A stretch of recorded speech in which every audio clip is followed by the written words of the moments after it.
The way he handles his clients, he convinces them. It must be his fabulous accent or something, but he convinces them. He finds anything and everything interesting. He'll talk to anybody about absolutely anything, and he seems to get captivated and engaged by things big and small. I can do anything, and you know, he was so convincing the way he said it. We just had to give it a shot, and here we are 10 years later. It's just amazing.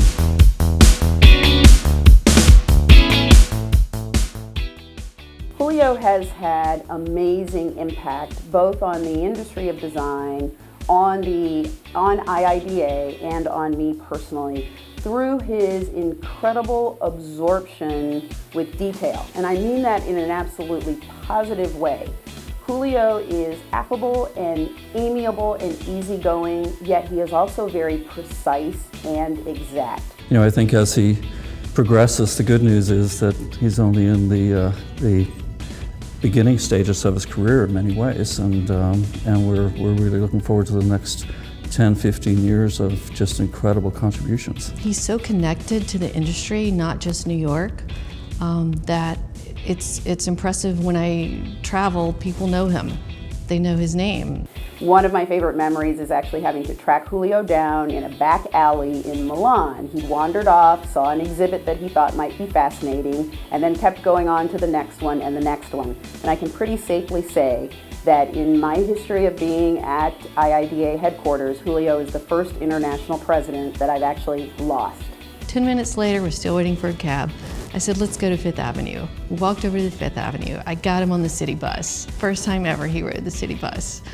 And he finds the good in everything. He thought that was great. He said, I can stay connected, I can do my emails, I don't have to worry about being underground. So that's just kind of my favorite idea of how he just finds the silver lining in things, even in Midtown in the middle of rush hour trying to get a cab.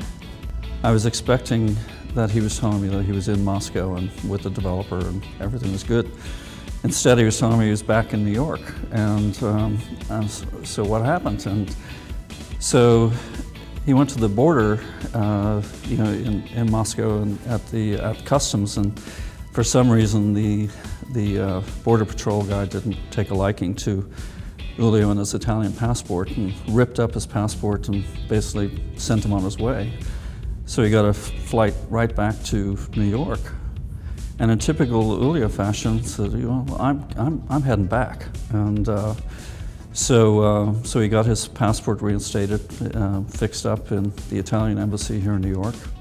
We got him on a plane. And not only did he go back and get into Moscow, he went back to the same border agent that ripped up his passport in the first place to make sure he let him get through. So typical Julio fashion, and being you know, stubborn but also very determined. He got through, we got the project, and the rest is history.